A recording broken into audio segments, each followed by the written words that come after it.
I'm not either, Aline. I'm not a musical person either, but most of the time I don't teach them, but I decided I would give it a go this time. So yeah, so we will see how it goes. So today's film then is History of Violence, right? Starring Viggo Mortensen as Tom Stall / Joey. Of course, you guys probably all know Viggo Mortensen from Lord of the Rings, right, where he played Aragorn. If you're a Lord of the Rings fantasies type of nerd, like myself, you probably know Viggo Mortensen from that. It's directed by David Cronenberg. David Cronenberg is most known for being a horror director. He's kind of like one of those big names. He's like one of those big five names. Exactly what it is. No wonder why I ain't got them, sir. Oh, shit. Yeah, so Cronenberg's one of those big five names. So some other movies that he did, he also directed The Fly, the 1980s version of The Fly that has Jeff Goldblum in it. I don't know if any of you guys have ever seen that.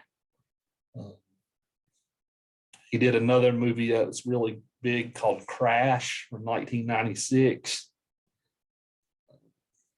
He's had a very long, influential career as a director. I think I've seen him. I just can't remember him. It's been quite some time. Yeah, some other movies, Spider, The Brood from 1979. That's a famous horror movie. So yeah, he's most known for his horror cinema. But his movies have a lot of like blood and gore and things like that in them. Just because he's kind of made a career out of himself with body horror. Like if you've ever watched the 1980s version of Fly, it's really gross. It's about this guy literally turning into a fly. So there's lots of like gross bodily stuff going on in that movie. This one's kind of his underrated ones. You don't really hear a lot about this one. I know about this movie because we talked about it in a film class that I took when I was a grad student. So I actually watched this movie for the first time in a film class. Now we're going to talk about it with you all. But as far as breaking down like what it's about, I think it's pretty straightforward. It's not what the heck did I just watch, like with David Lynch the other day, right? Like Mulholland Drive. This movie is about a guy who's doing a very good acting job, right? He's staying home. He has a wife and kids. He's living the American dream. He has his own business, right? And then this random violent event happens at this diner, and then things start unraveling and falling apart from there, right? Where we start to see that, hey, this guy has a hidden identity. It's very similar to Vertigo, with like the hidden identity themes. So as well as Mulholland Drive, it seems like every movie in our sequence so far has had this hidden identity kind of theme to it. So I don't know if I actually did that by design. I don't know if I really did that by design, but it seems that every movie we've done has had that theme so far. But you guys had some good thoughts on the discussion board. I was very pleased with what I was reading before class. But I'll turn the floor over to you guys now. What's what's your general impressions of this film, History of Violence? I really liked it. What I liked about it, I guess, mostly was he had tried to turn his life around, and then when he ended up on the news and people saw who he was, he had to turn back into the bad guy he was before. And I thought that was kind of sad. His family had to see that, but at least they got to find out the real him. I really liked the movie. It was probably one of my favorite of the ones that we've watched. Not this far. It's actually between Shawshank and this one's my favorites that we've watched so far. But I didn't like the ending as much. I feel like it could have easily went to a part 2 of this movie. I tried to look for one. There wasn't one, which was kind of disappointing. I thought this think- movie was all right, Okay. but I did think the ending was terrible. You guys didn't I like think the it? reason Go ahead, Tim. why they did the ending that way is to just show like how uncomfortable they were, like moving on to the next stage in their life because they didn't really know how to react. It's just an adjustment period. Really didn't know how to react. I mean, especially the son who had just murdered somebody. Not really murdered him. It's more self-defense, but it's just an adjustment period. They didn't know how to react. I loved it though. I thought it was good. I thought it was kind of cheesy that he had a split personality or whatever. I agree with you. I wish it would have just been a thing to where he was hiding it and then it just come out instead of him telling his wife that he killed him, whatever, took him out into the desert and killed him. I mean, it's kind of lame, but it's a good movie. It's nice to not see somebody's wife cheat on him in a movie. So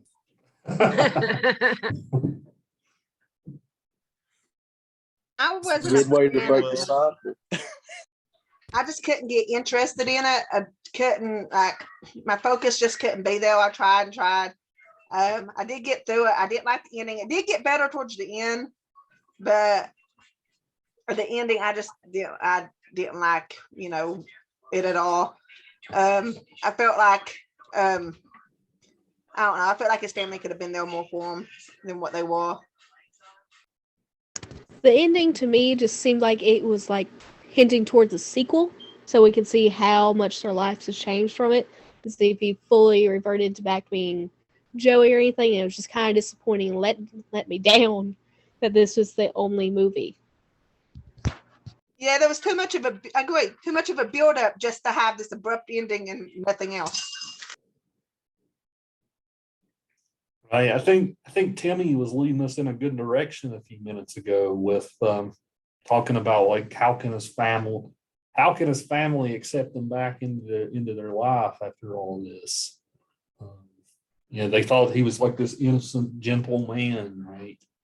But not innocent's probably not the right word, but they thought he was very tame, right? And then to find out that he's like this cold, calculated killer, right?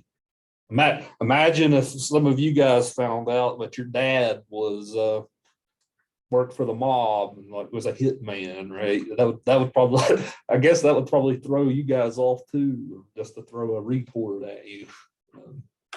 Well, it's like his son said to him. He said, "Well, Dad, if I go talk to Sam about," I think it was the cop's name. So if I go talk to Sam about you, would you whack me off or whatever? So it's almost like they don't truly know who he is, so they're kind of afraid of him. They just ain't gonna say nothing because of what he'd done. Yeah, the ending was pretty weird, but it made considering everything they had been through. Like, how was the family after everything they had been through, and just the past couple of I thought they was too hard on him because everything he did was to shield his family. I mean, to protect them from his past life. I mean, he did it for them. That's why he didn't tell them. It's kind of like if someone goes into witness protection and they meet somebody, they're not going to say, hey, I'm from witness protection, because, you know, they're not supposed to do that. So he didn't really do anything wrong. And I think they took it too hard because he was there for them. He's not a different, yeah, he was a different person, but he's not. He's always been the father. He's always been there. He's still the same man that he was, but he had a past, and everyone has a past. And he's just happened to be more violent. So I think the family was too hard on him. I think they should have just understood. Well, their point of view is he knew. I mean, whenever you're involved in something like that, you always know that it can always come back on you. So they're just sitting there thinking, why would you even get us involved in this? Like, why would you even start a family if this is your past? Why would you bring other people into, even though it's not a current situation, it is still his situation. So, I mean, I they're agree just, with that. he Yeah, puts him I in a terrible spot. Yeah, like I perfectly understand why they react about it. I would feel very uncomfortable after finding out all this stuff. Would want to be around them anymore. Because what else could happen now? This. And after everything that's happened. Yeah, because you don't even know if that's everybody that he's had, you know, a bad past with. How many more people is going to come after him? How safe are you really? Mhm. That's well, that's what trust comes into play. He's your husband, you know, and I know he didn't tell you about like his past and stuff like that, but you can't live in the past like this. You know, yeah, he knew he did bad stuff, and people may come after him and stuff like that, but he would never had a chance to have a future if he told every single person that he met that I killed people and the people might want to kill me. No one's going to want to have a future with him. I mean, they should I just feel that they should understand that and see, hey, he, you know, he's always been there for me. Base him on the actions that he's doing now. Don't base him on his past. And yeah, people may be coming out of the woodworks and stuff like that, but if you really love him, you're there for him. I mean, you're there. I think at the end, his little girl, Sarah, I think she kind of was setting the example, because like he comes in and at first everybody's just kind of like, you know, looking, and they're just kind of stunned that he's there. Nobody knows like what to say or anything. And then all of a sudden the little girl gets up and it's kind of like, hey, Dad, we're having dinner. Like she don't say anything, but she's like setting the plate down, like inviting him in. And then it's after she does that then the son turns, and then he like kind of pushes like the meatloaf over to him too and things like that. But I think the little girl like was kind of, you know, like setting the example there for the family. And obviously, you know, being with somebody for that many years and you have a family with them and everything seems like this all-American dream type family and your kids and everything. But then out of nowhere, all this stuff happens.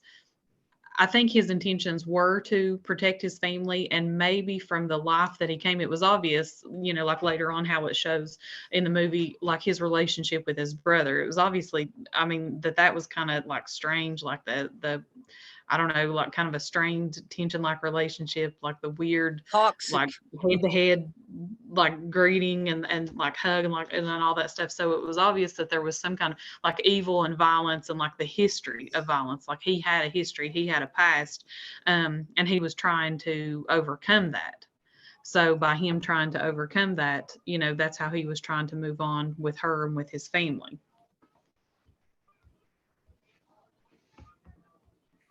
What was you going to say, Eileen? I was just saying that him and his brother were toxic to each other.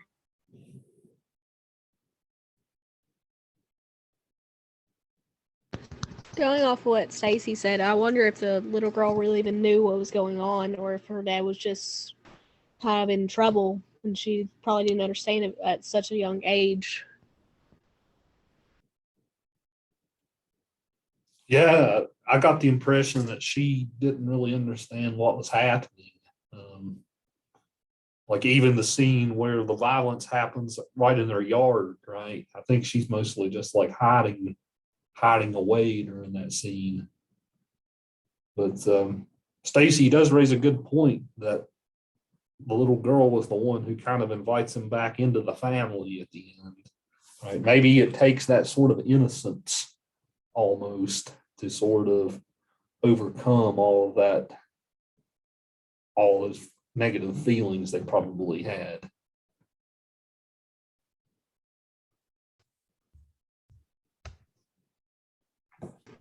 I mentioned this in my discussion post about how there is such things as violent genes, but it doesn't really happen outside of like early childhood. They usually kind of grow out of it unless the environment itself presents as violent, hostile. So I feel like the little girl remained innocent because she wasn't raised in that. She was raised as Tom and with Tom, not Joey. But you can also see that gene transfer with his son. Sorry, I'm having a hard time speaking today. He was never violent. He was kind of like the funny kid up until he heard about his dad fighting, like killed those robbers, and then it triggered that genes and made him more so violent, beat up his bully and everything. I just thought that was really interesting about the movie. Yeah, You know, that was a whenever- good question. When his son, right after he killed that guy, and he went to take the gun from him, the way he was looking at him was kind of odd. I took it, I was thinking maybe he was like trying to read him, like look into him to see if he had that part, that part of him in him, like had that Joey part of him in him. If that makes sense. Yeah, I thought Because the same it was thing. just an awkward exchange. Like, I mean, he was obviously trying to read him, and then he hugged him when he realized how upset he was over it. Yeah, to play off of like a little bit of what Jaden said, I think I put a little bit of that in my discussion post too. It was like when his son Jack was first approached by the boy in the locker room, he handled it more calmly, and he, and the way that he handled it, and the way that he tried to talk him down, and kind of like even make it into a joke a little bit, and that way that he handled it.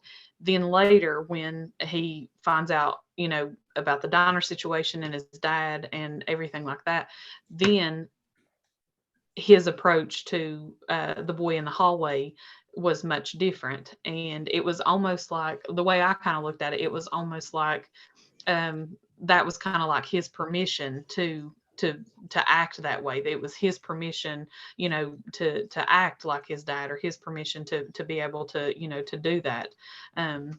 Instead, like, to be like the Joey, instead of the Tom. Yeah, that's a good point, Stacy. They even have the argument right after that, right after he beats up the bully. Tom's like, we don't solve problems with violence in this household, right?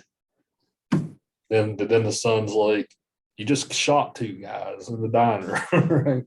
So, like, I think both of y'all's points that maybe this set something off in the son is interesting. I like the question that you had put on there for us to do about it, because I was like, wow, that was pretty interesting to ask that question, because that really made me think a lot more about it. And I even rewatched the movie again over that fact. You talk about the nature versus, or like, is it the genetics that causes violence question? Yeah, that question. It was a pretty good question. I was like, I love that. That was a good question. Yeah, I mean, as I was reading through it, I know that Jaden's post seemed like, yeah, maybe there is a violent gene that can be set off. Most of you guys in here, though, were pretty adamant that it's not nature so much, that it's your upbringing and maybe your nurture. It's this old question of nature versus nurture, right? Like, even if you think about like a serial killer, right? You can ask the question, was it in their nature to be that way, or did society create that monster? Well, I guess I think that is how raised. Most kids, they go from what their parents do and how they were raised by their parents and stuff. So that's why I went with that. I went with like, well, he was raised by Tom, not by Joey. So I was trying to go with that, but yet sometimes, yeah, when he find out that his dad was a different person, yeah, maybe he could change to be that person as well. I really think it's always a mixture of both with how everything is. Because but you can be raised by addicts, and you can always take that two different ways. Like, one, I will never ever touch that stuff, or two, might as well, it's in my blood.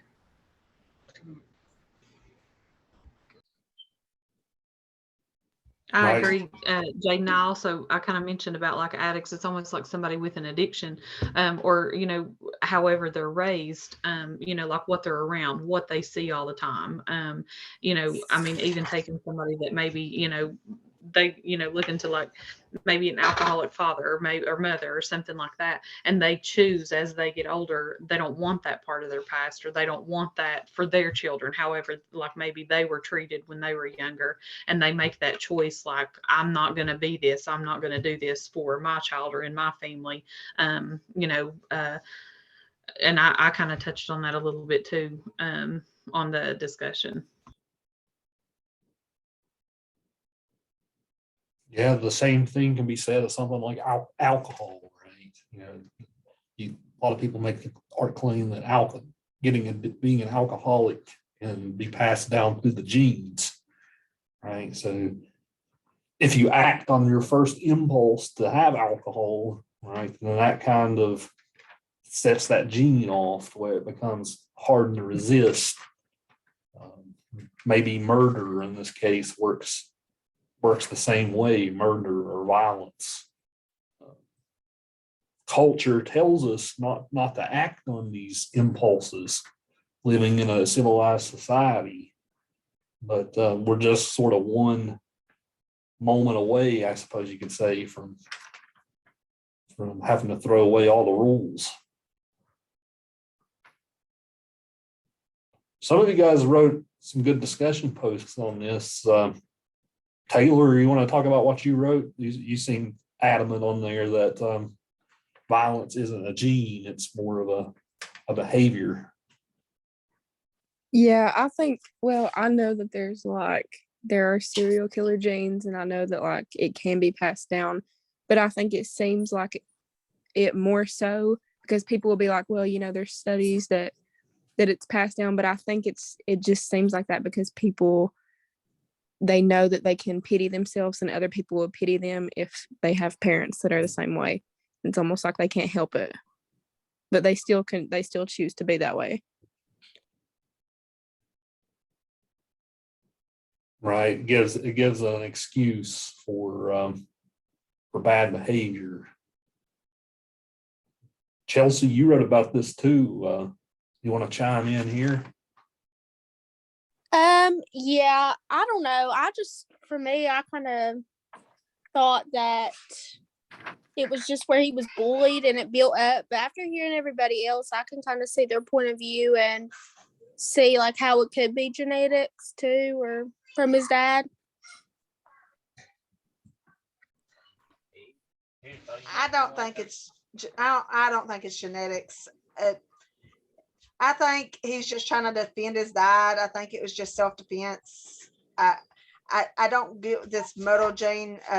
I'll just give my family example. I have an uncle that's in jail. He's murdered 2 people, and my father, never never killed anybody. He got in fights and stuff like that. And then I have other uncles who's in jail for violence and stuff like that. And they was all raised in the same family. And I have aunts. And some of them, yeah, they're violent and they're in prison and stuff now, but the other ones had the same raising, same stuff. My uncle stabbed my other uncle and all that, and he's a good guy now. The one in prison ain't the one that did the stabbing, ain't. But I don't think it's in your genes, because if it was in your genes, every one of my family would be in jail and killing people, and I would be in jail probably. But I think he was just self-defending his dad. I think, yeah, you be raised in that environment, you could do that kind of stuff, but I don't think there's a gene for murder.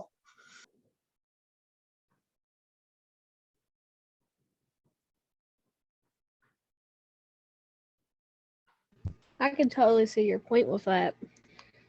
But the thing about genetics is, let's say my older brother, he has the acne gene from my biological father. He has the red hair and the hair loss from my father. He's yelling currently about that comment, but I have more so, I still have a little bit of the acne gene and everything else, but I more so got I have the stigmatism and everything else. It just matters how your genetics lined up. That's the reason why someone can be born. My little sister has dark brown hair. I am naturally blonde. And I have my blue eyes. My brother has green eyes. It's just how your genetics line out. Yeah, I get that with like physical characteristics and even like genetic diseases, because my son has the genetic disease and he got it from me from a dominant gene, EDS. And then he also has a recessive disorder where he got one gene from me and one gene from my husband, and neither one of us have it. But if we have kids, it's a 25% chance. Those kind of stuff I could see, but actually a behavioral being genetic, I mean, I get what they say with the alcoholism and stuff. I really think it's a learned behavior. I think it's more of a natural, and it's just some people are bad people and some people are good people. How would you say somebody to build on what you said there, Jessica? How would you say somebody like, let's say like Ted Bundy or something, right? Somebody who seems to have no sense of morality or not morality. I guess what's the word I'm looking for here? Not a he's a sociopath, right? How would you classify like a sociopath under this? So there's a thing like reactive attachment disorder. My mom adopted my siblings and my sister had that, and she didn't show well, she has traumatic brain injury now from wreck, but she doesn't show much emotions. She was never affectionate as a child and stuff like that. So you can kind of classify her into that, because people have called her like she's not violent, but like a sociopath. She's just very mute. But I think they either didn't get what they needed growing up, like they didn't get that attachment, they was neglected, or some kind of physical need was not met in their childhood, or there was maybe some kind of trauma, brain injury, something like that stemmed from it. They could have dropped them when the baby got hit in the head, or they could have been born. This is arachnoid cyst. With my son's genetic disorder, he has arachnoid cyst, but very, very rarely these arachnoid cysts could be in the left temporal lobe, which affects personality, and they can be prone to violent outbursts and hallucinations and stuff like that. So there is a organic cause for it. So I think there is more of like maybe an organic cause, like for maybe a cyst or something in the brain they don't know, or a metabolic cause like hormones or something like that. Maybe the thalamus isn't developed like it should be or something. Like, I don't think it's genes. I think it's actually either they were lacking something in nurturing, like they didn't get it when parents were raising them, like the reactive attachment disorder, or they was dropped and had some kind of trauma to the head, or they have some kind of organic cause to cause the behaviors. And then you got depression and stuff like that, which is caused by hormones, and I can't think right now, but the nerves and stuff in the brain and stuff like that. But I don't think it's purely, I don't think murder is a gene. I think you get that compass of right and wrong. Yeah, you may be more prone to it, but I think to actually do it, you have that right to wrong.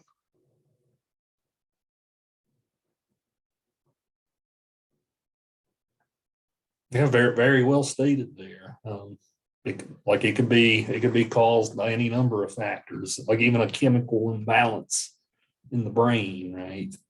Maybe caused by your thyroid not working well or something, right? I mean, anything like any behavior like this could maybe be explained physiologically, as you said there.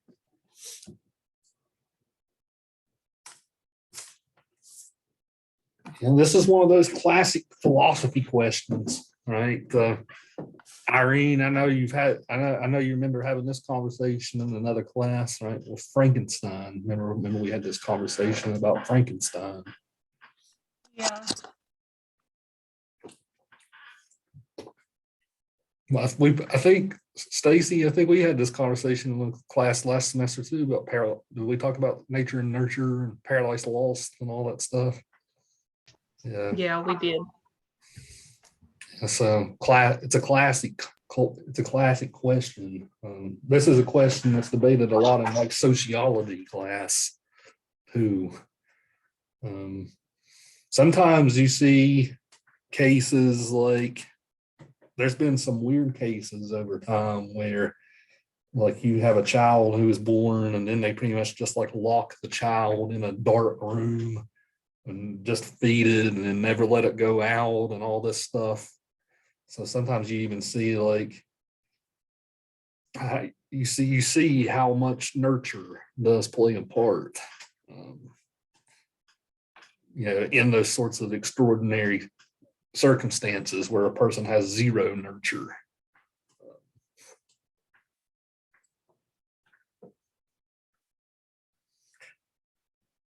To get back to the point at hand about the movie, or was you going to say something real quick, Stacy?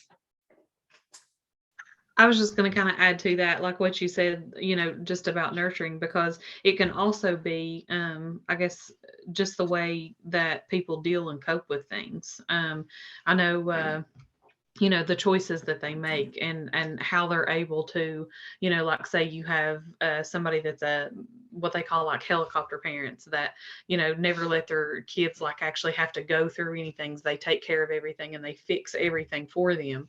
But then you kind of look at, one day, eventually they're going to have to make a decision on their own and they're going to have to like, deal with their own consequences of things. And they're not going to be there to take care of everything for them. So I think some of it, plays a role in, I guess, like, even if it's not like a violent home, but maybe like how things are taken care of them. And then once they get to a point, they just deal with things however they can. And I think sometimes that, leads to poor choices, poor consequences, because they don't know how to cope or how to deal with other things. So then they just deal with it with however that they can, and they, become frustrated, and all that builds up. So I think that that's also a way, that violence can come into play. As someone who's been over nurtured, has never gotten to grow in life situations, right? I think that's a good point. We probably all know people who are like that, who had some helicopter parents, or maybe some of you guys are in that boat yourself. Yeah, so to get back to the film here, another thing I think we should probably talk about today is the relationship between Tom and his wife, his wife is played really well by Maria Bello, who is a really good actress herself. I didn't mention her at the beginning of class, but yeah, she's a very good actress. She plays in a lot of TV. Like I know she's in like NCIS or something now. I don't watch all those like forensic type shows. That's never been my thing. I know she's in one of those.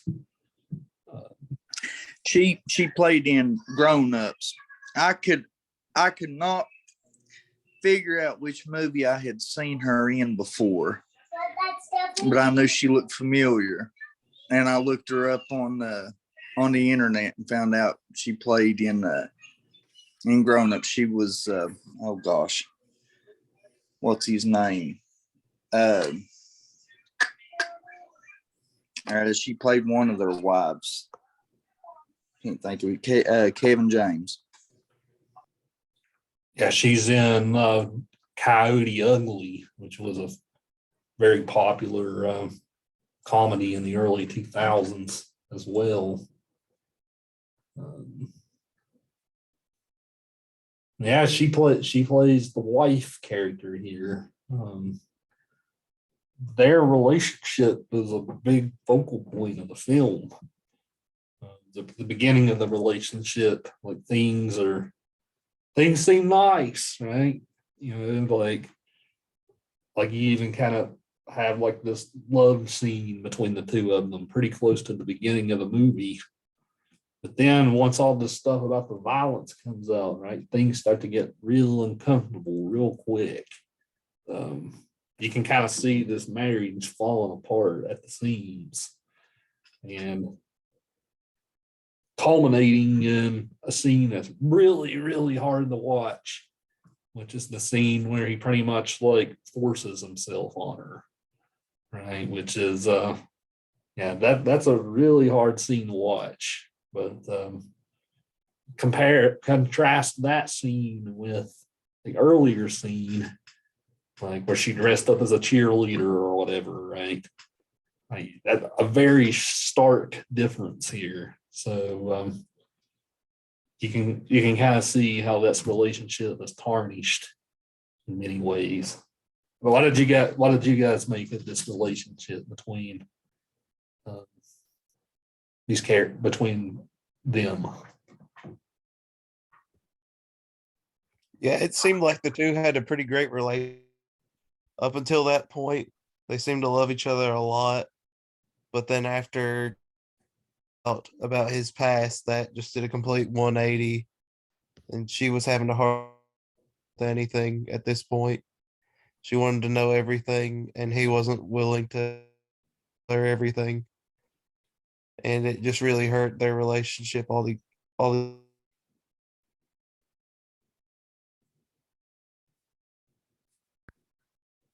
It's that classic everybody has secrets kind of thing, right? So she just keeps trying to wring the secrets out of them. Yeah, it seems like he's just not willing to even talk about it at all. She's just really backwards about the whole situation, which I mean, I understand, why she's as mad as she is, but I mean, you got to give a little and take a little, and he won't give anything out. And I mean,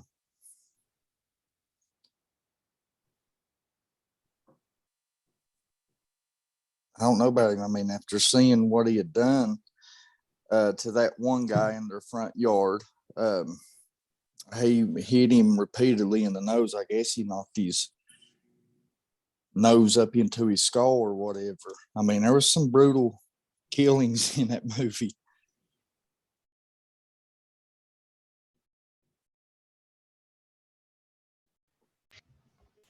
I I looked think at it kind of like, Go ahead. sorry, it was almost like, because at the beginning, like you said, things were good. They were even, role play, like different things like that. Things seemed, like good between them. They were, just, I guess it just seemed like just a normal family. But with that part, it was almost like, because it did show her like initiating like a kiss to him, and it was almost like, she was torn between, I guess, like, what was real and what she wanted to be real. Like, of course, she probably wanted, like, her past, how many years, that they'd been together and they'd built a family. And then it was just like, bam, all of a sudden, this is what she's looking at and this is what she's dealing with. And there was probably a huge part of her that was like, he was still her husband, and she probably still wanted him and desired him and wanted to be with him. And she was so upset and frustrated at the same time. And it was almost like she was pulling herself in different directions. She wanted him, but she didn't want him, or she didn't want him. She wanted to hit him, but she wanted to kiss him too. Like, and it was almost like she was, being pulled, mentally, and in her heart, she was being pulled in so many different directions because of everything she was going through, probably because they'd been together for so many years. But at the same time, I think, like Timmy said, I mean, going off of like what his past was, it was almost like he was trying so hard to overcome that and not be Joey at all. And several of us, have mentioned that, he wouldn't have wanted to go into a relationship with her and been like, oh yeah, by the way, I used to kill people, I mean, that would have probably turned it off, so he was trying to start over and trying to do that. Not that he was trying to just lie to her. I didn't take it that way, but it was like that's where they were at that point. They, he had lied and he did have a past and a history, and it was violent. And you could see that because of all the skill and the tactics he had when he would fight these guys. There was, like she said, he was like, "Who told you?" And she was like, "No, you showed me when I saw you in the yard. Like nobody had to tell me. I saw a different person. I didn't see my Tom. I saw a different person." And I think like the episode on the stairs, it was like, she was probably thinking, "I hate you, but I love you. Like I want to hit you, but I want to kiss you." You know what I mean? It was like she was being pulled. That's how I kind of looked at the scene. It took him killing more people for him to finally step out and say, "Hey, here's what's going on. Here's a little bit about me, about my past." And yeah, like you were saying, the scene with them on the stairs, interesting because like you could tell she still loved him, part of her, but she away from him. She didn't really know how to feel at this point because she still loved Tom, but she hated Joey.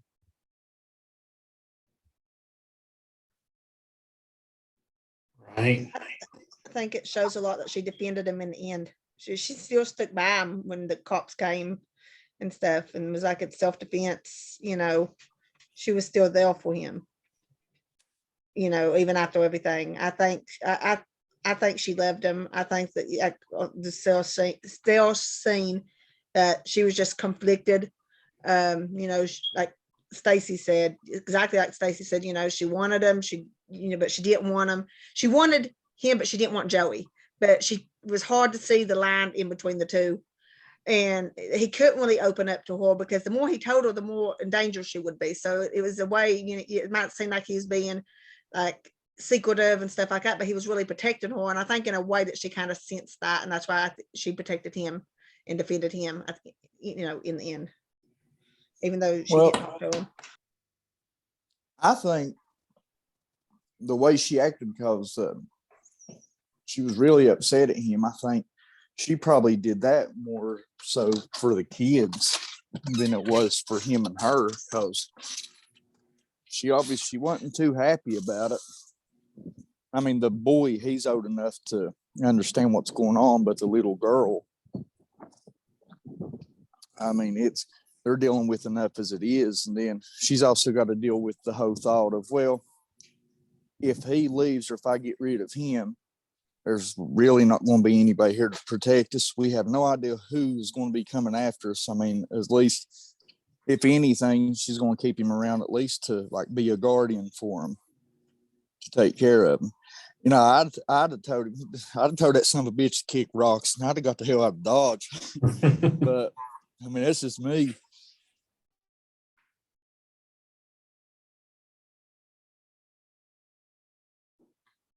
Yeah, I think you guys are all pointing to some interesting stuff here. Like the lines are definitely very blurred here. I don't think that anyone would say. Would any of you guys say that she consented to it, or would all of you guys kind of agree? Oh, that yes, the she did. She did. She kissed him back. Yes, she did. She consented. There's a thing in some communities, it's called consensual or non-consensual. It's Right. Some people will get like that kind of stuff, and she consented. Didn't she For pull the him in? sake of argument, I would just like to see a movie that didn't have a sex scene in it. Yeah, I know, right, Timmy? I'm corrupting all of you with these rated R movies. So It's okay. I can handle movies like that. I promise you things will get tamer. We'll watch Shane next week. It's a very PG movie. So, but what was you going to say, Sonny? I got a recommendation for you. 365 on Netflix. 365. What's that about? Oh no, you don't want to watch that. It's not. He said he doesn't want to see sex scenes. It's nothing. It's a movie. It's pretty much. It's all about sex. I was it's just it's a internal joke. Yeah. But Sonny, was you going to say something a second ago about the consent? Yeah, I said, didn't she pull him in for them to kiss? Yeah. Yeah, she pulled him in. They could have at least the picked a kids. smoother surface. The steps. Well, Oh, she also had bruises on her back. part of me thought for some reason one Well, of the kids were gonna walk in and see them like that or something. Well, But it might you have know what? Let me rephrase that. There was a cheating wife in it because at that point in time, she had sex with Joey. So she cheated on him. She got away from tame Tom, right? And went to rough and rowdy Joey there, right? So,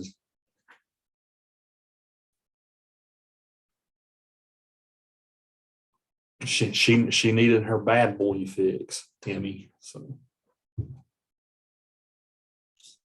It's a little bit too close to the chest. maybe that's what you need to do, Timmy. Develop a split personality. So.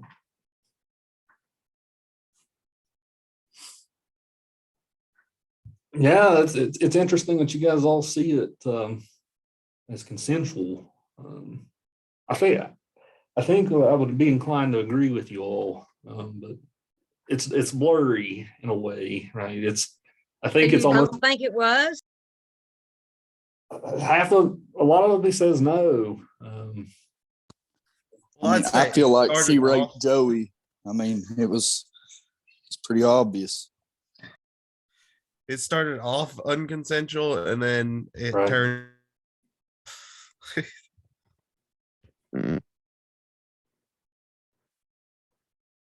Like if this was a case where I was an attorney or something, right? I was trying to like put the legal definition on it, right? I don't think I would say it was completely consensual, even if she did submit to them. Maybe she thought, hey, I don't have a choice here, right? But the kiss, there's a lot of blurry lines, right? I thought he was about ready to beat the crap out of her. Yeah. I mean, at that point in time, what could she really do? I'm with you on that one because it's just so confusing what you should, I don't know, be consensual. Like there's too many blurry lines to say that was consensual and that's not consensual because she was trying to get away originally. Like she was scared for her life.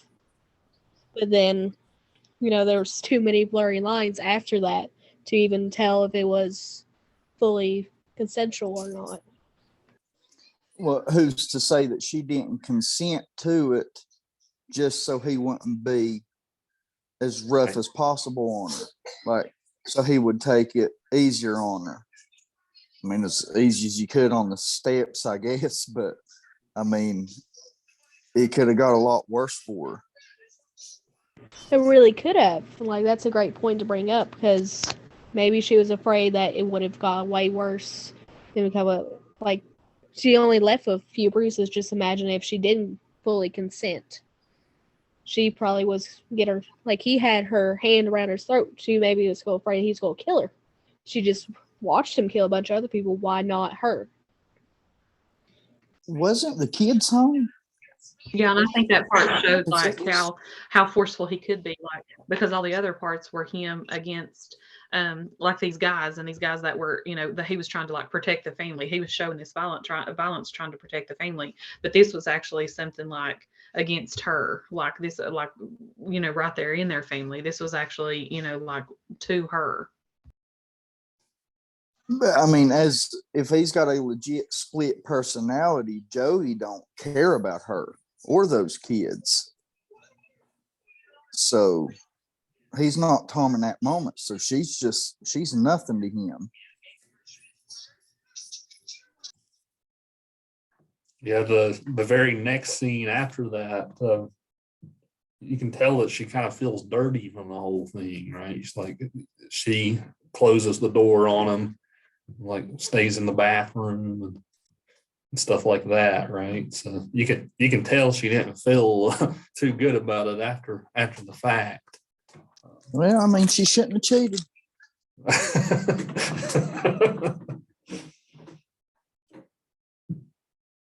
Yeah, Joey was like a 2-pump chump too, so that probably didn't help matters. So yeah, he didn't last very long, right? But anyways, where to take the conversation from here? There's a scene in Blade Runner which is kind of like this too. So we're going to have almost an exact same conversation next week when we watch Blade Runner. There's a scene where Harrison Ford kind of perhaps forces himself on the female character. So we'll see what you guys have to say about that. It's not as graphic as this scene, but there is a scene kind of like that in our next movie too.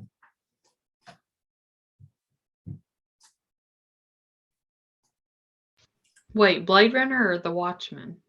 But yeah, you weren't here at the very beginning, Stacy. I'm switching Watchmen to Blade Runner. Okay. Yeah. I'm doing that partially so you guys have had to rent so many movies lately. Blade Runner is on the streaming services, so that was one of the big reasons. Plus, Blade Runner is a great noir movie. So Can I put the links in the message board here or no? Please. Yeah, you may, Timmy. I cannot endorse them, but you may. All right, listen, y'all, just whoever wants them, Facebook pay me $50 and I'll send them over. I was just read it at that rate.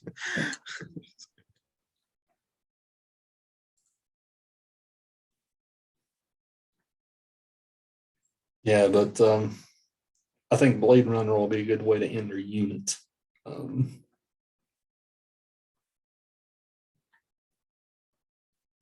What about we talked a little bit about the sun, but what about the whole subplot with the bullying and all that stuff, right? How does that fit in with this history of violence?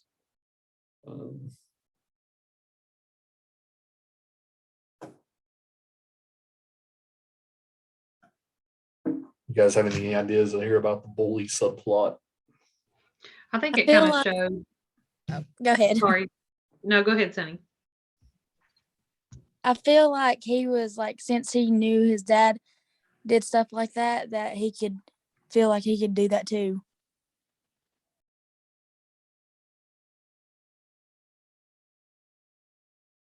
What was you going to say, Stacy? I agree with what she said. I think it's like, I think that's why it showed like two different instances, and how he reacted before the diner incident and before his dad did that, and then after. And it was almost like he kind of felt like approval or permission, or that he could, he can do that too. And even though he had said that kid was just a punk, he'd been asking for it all year, or he'd had it coming all year because he kept doing that. I think he kind of looked at it that way then, because even the first time that he had done it, like he kept doing it, which that time he was talking about his dad. He wasn't just like picking on him. He was actually talking about his dad. And that may have triggered something too, because of what he was talking about. But I think that it was in the movie that way because it showed two different, he reacted in two different ways because he felt different about it the second time, knowing what his dad had done and a little bit about his dad's history.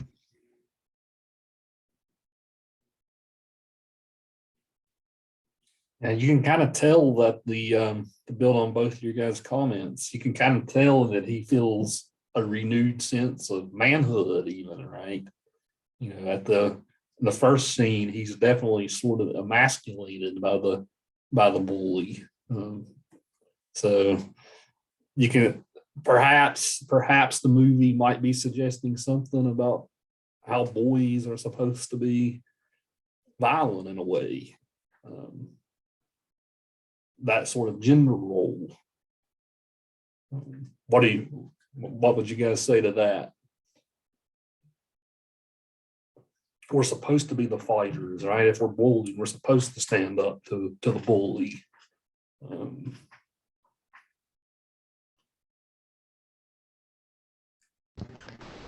I can see that. In the words of my dad, if you get in a fight, as long as you don't throw the first punch, but you gotta end it or you're gonna be whooped when you get home. You gotta have that. Like, boys are raised with that type of knowledge. At least most boys. So it's easy to see that stereotype of movies just because it's presented so much in real life.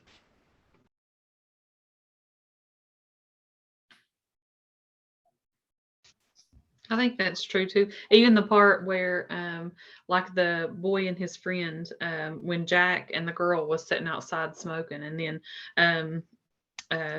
the boy, I can't remember the boy's name, but he, like when they kind of like, like spin around on the road, and then, the two guys are driving like in that truck, and he almost cuts them off, and he starts to kind of still be like Mr. Bad, like he's gonna like look at him like, what's your problem? But then that guy kind of looks back at him that's in the passenger seat, and then he's just kind of like shies away, and he, what I mean, he just kind of like looks at him, and he's like, that other guy's like, what was that? And he's like, I don't know, just don't worry about it. And I think it's too, like, there's always somebody, always somebody bigger. You've always heard like, well, there's always somebody bigger. Like anybody that bullies or anybody that says something, you'll eventually run into somebody bigger.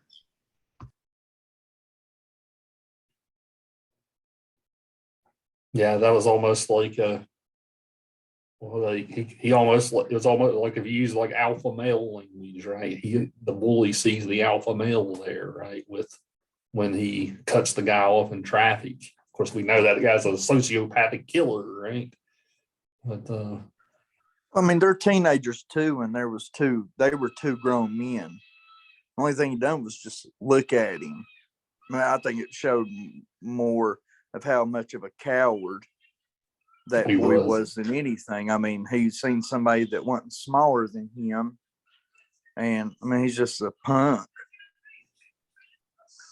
Yeah, he gets mad about the son catching the fly ball out in the outfield. I'm like, buddy, you should have just hit a better fly ball. That was like a can of corn. I think that hung up there for a while. Learn to swing the bat better, dude.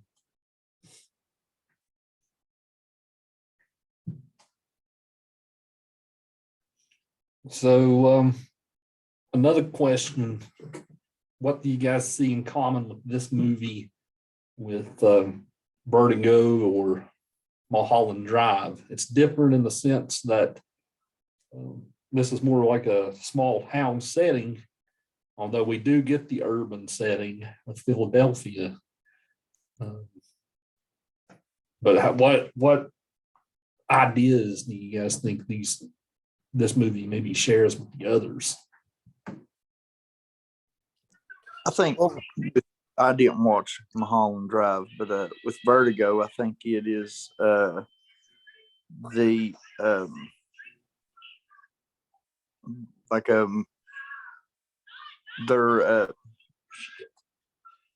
dominant personality, the main character, the men, like how it's really centered around them and the way they feel. One thing I found in common with be their way. All right, well, all three had in common was they all three kind of had a theme of romance. Well, at least not as much like not as much in this film, but like they all definitely had that in a sense.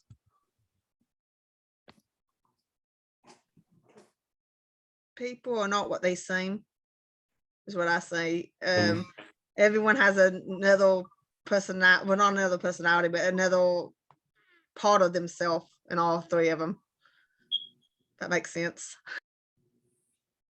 Yeah, I think with Vertigo, I think that's pretty accurate. I think that the main character in Vertigo, I think he had a different side to him too, a more aggressive side that didn't show until the end of the movie.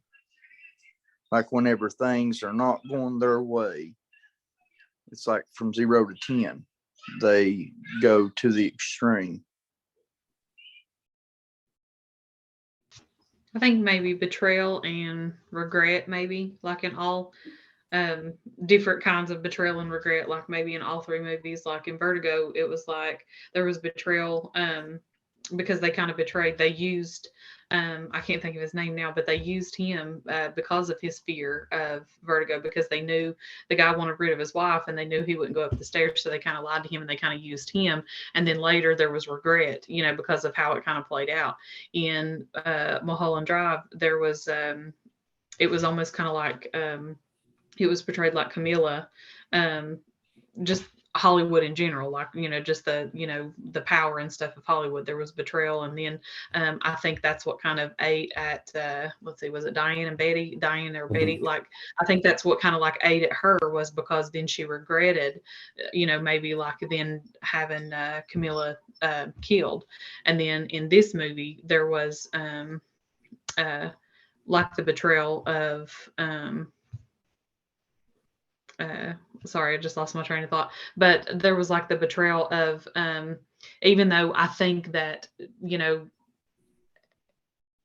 he wouldn't have necessarily wanted to tell his wife when he first met her, like, hey, this is what my past was. She felt that betrayal because he didn't. If he would have, they would have never, probably even been together anyway. But she felt that betrayal. And then there was regret from him for maybe not telling her, even though I think it would have kept them apart if he would have told her.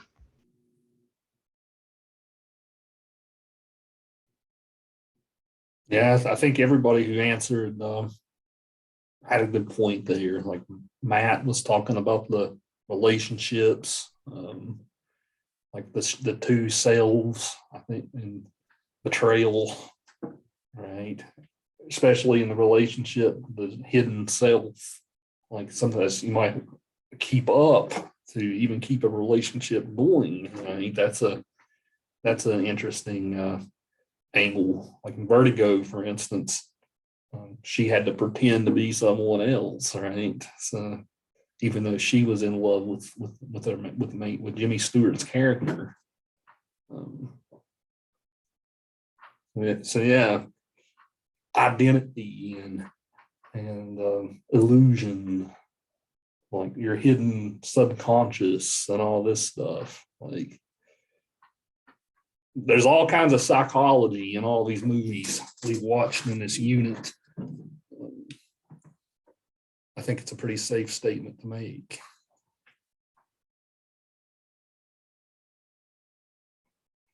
So let me real quick write down who all's here, and I'll let you guys go for the weekend. So let me just real quick take an attendance note.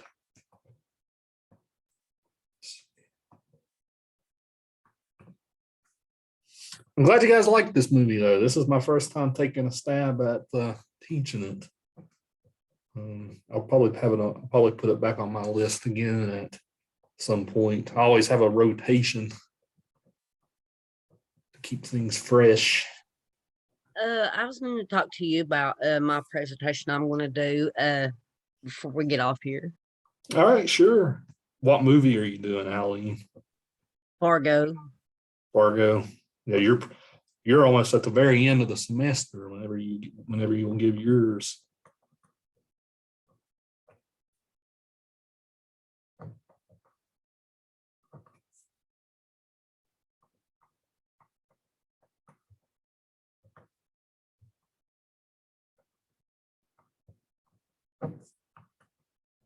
So let me just take a quick look real quick to see who the next presenters will be.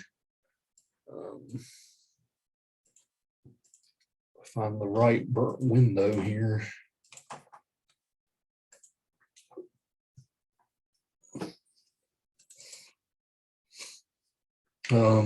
Jennifer is going to be presenting pretty soon on the 1st of March on for a few dollars more. So I see you there, Jennifer. Yours is sneaking up. Taylor's is coming up pretty soon too. The Revenant on March 3rd, and Matt will be March 8th on Logan. So everybody who's going to be giving a presentation soon is here. So as you guys get ready for that, always, of course, let me know if you have any questions.